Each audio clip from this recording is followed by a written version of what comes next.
ঢাকার উপর চাপ কমাতে রাজধানীর উপকণ্ঠে নারায়ণগঞ্জ ও গাজীপুরের কিছু অংশ নিয়ে চলছে পূর্বাচল নতুন শহর প্রকল্প। অবশেষে পূর্বাচল নতুন শহর প্রকল্প এলাকা যুক্ত হচ্ছে ঢাকা জেলায়।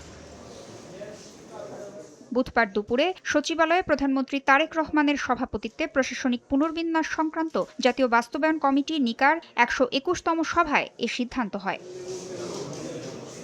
পাশাপাশি ৩টি নতুন উপজেলা ও একটি থানা অনুমোদন দেওয়া হয় নিকার বৈঠকে। নতুন থানা হিসেবে যুক্ত হচ্ছে চট্টগ্রামের হালদা, আর ৩টি নতুন উপজেলা হিসেবে যুক্ত হচ্ছে চট্টগ্রামের ফটিকছড়ি উত্তর, কুমিল্লার বাঙ্গরা এবং ময়মনসিংহের পাগলা।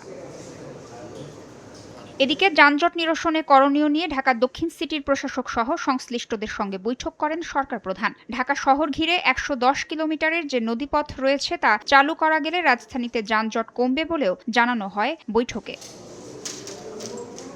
একই দিনে সচিবালয়ে প্রধানমন্ত্রীর কার্যালয়ে প্রধানমন্ত্রী তারেক রহমানের সঙ্গে সাক্ষাৎ করেন জাপানের একটি প্রতিনিধি দল। এ সময় বিভিন্ন উন্নয়ন প্রকল্প, জ্বালানি সহায়তা বৃদ্ধি এবং বাংলাদেশ জাপান অর্থনৈতিক অংশীদারিত্ব চুক্তি সহ রোহিঙ্গা সংকট নিয়ে আলোচনা হয়। পাশাপাশি বাংলাদেশ নৌবাহিনীকে ৫টি পেট্রোল বোট দেওয়া হবে বলে জানায় জাপানের প্রতিনিধি দল।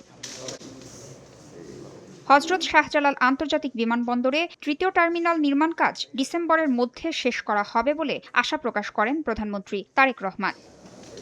তাসনিয়া নিশাত, মিম, সময় সংবাদ, ঢাকা।